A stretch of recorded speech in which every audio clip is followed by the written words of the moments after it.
28वां दिन ज़काई। जब यीशु यरूशलेम जा रहे थे तो उन्हें हर मकाम पर बहुत से लोग मिले। लोग उनसे नजात की राह दिखाने और खुदा की बादशाहत के बारे में सिखाने की इस्तेदा करते थे।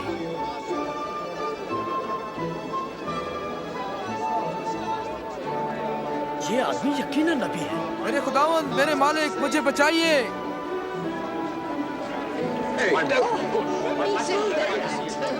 ए खुदावंद, हमें बचाइए, हमें बचाइए। खुदावंद की तारीफ हो। खुदावंद, हमें सच्ची राह दिखाइए। लोग उसको खुदावंद और मालिक कबूल करने लगे। यरीहो में ज़क्काई नामी एक महसूल लेने वाला था।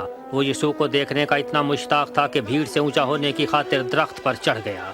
वो देखो महसूल लेने वाला। अच्छे उतरा ज़काई, आज मुझे तेरे घर में रहना है। मेरे घर? इसके घर में कौन रहना पसंद करेगा? ज़काई यीशु को कैसे जानता है?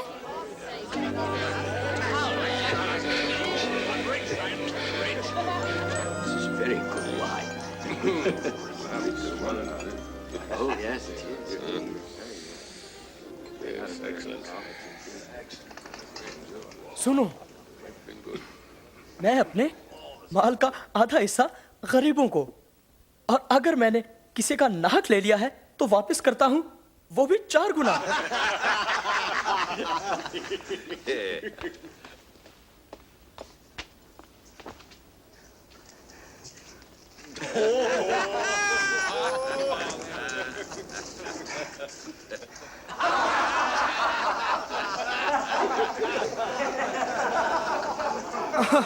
यकीन नहीं आता, एक महसूल लेने वाला महसूल की रकम वापस लौटाए।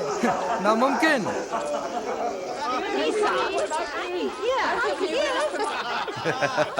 आज इस घर में नजात आई है, क्योंकि ये आदमी भी इब्राहिम की नस्ल से है।